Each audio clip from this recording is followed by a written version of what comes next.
told me that she's been working at the university recently, and one of the reasons she went back to work at the university was because she's had cancer, and she gets her health benefits from the university. And this is what this struggle is all about. It is about those ideals, those wonderful visions of what trade unionism gives us and what it makes us.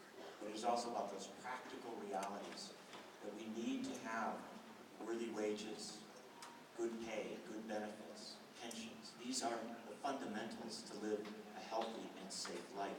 So this struggle is about some very important things. But this struggle is also about pizza. So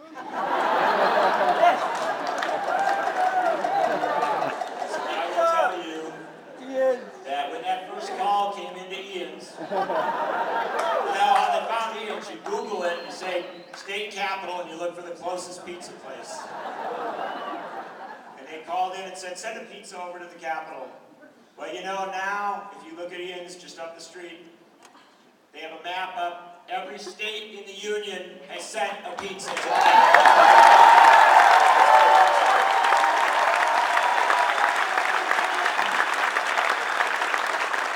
52 countries have sent pizzas to the Capitol.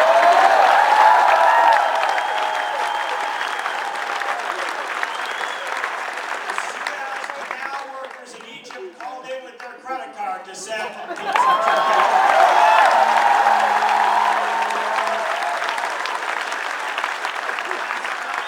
Last night, the weather observers in Antarctica called in to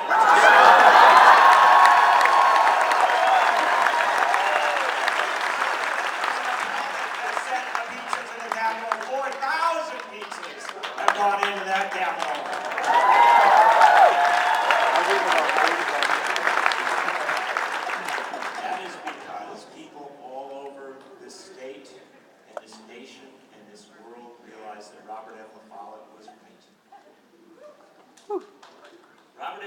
Came down from Primrose Township to Madison in 1873. He was on a buckboard wagon, 18 years old, just graduated from high school. He wanted to see what the state was about, what the university was about, and he went to hear a lecture by Edward Ryan, who was the Chief Justice of the state Supreme Court. And in that lecture, Edward Ryan said, "There is looming up a dark new power. The enterprises of the country are aggregating vast corporate combinations of unexampled capital, boldly marking not for economic conquest only, but for political power. For the first time in our politics, money is taking the field of organized power. The question will arise, and arise in your day, though perhaps not fully in mine. Which shall rule, wealth or man?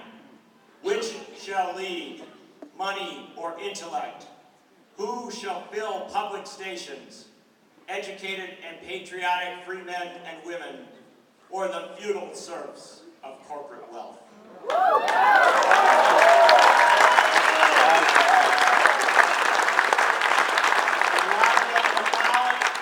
Robert M. La Follette said that that day he swore an oath, a lifetime blood oath to himself, that he would forever be on the side of the patriotic free men and women who sought to make this nation a democracy against the feudal serfs of corporate power.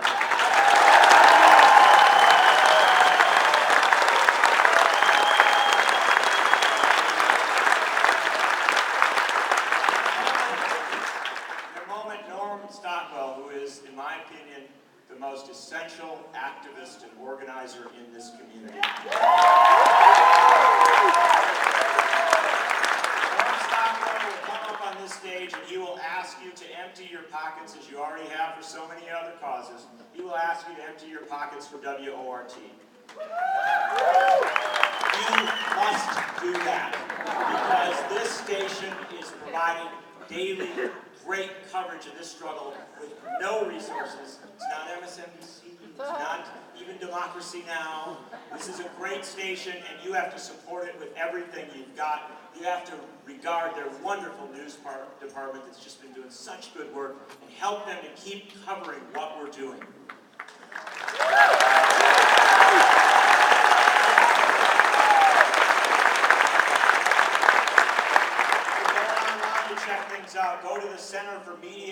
Democracy's great site, which is covering this incredible blog.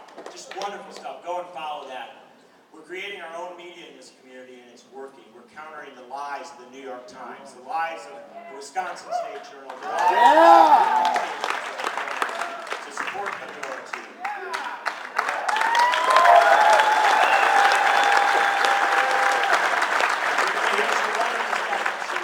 Fabulous stuff. And Amy Goodman is going to tell you things that you should know, and even no matter what she says, you're going to tell her how much you love her because we rely on her so thoroughly in so many struggles.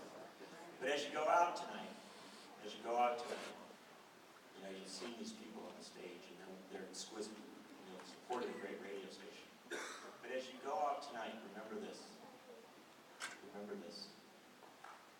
Each and every one of you, each and every one of you is now part of an epic, historic moment. You are transforming Wisconsin. And somebody told me on the street, we're never going to have another Republican governor of this state.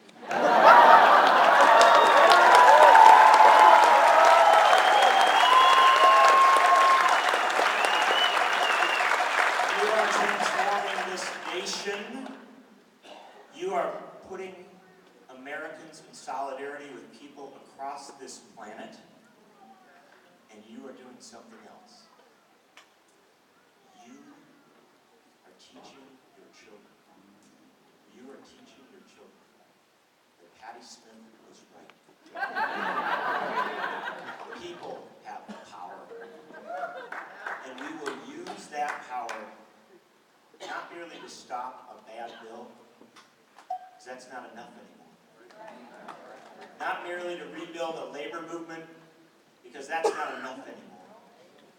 Not merely to create a fair and decent economy in this country, because that's not enough anymore. I know you're satisfied. We're going to create what we've never quite had, but what we have always wanted. We're going to create a democracy.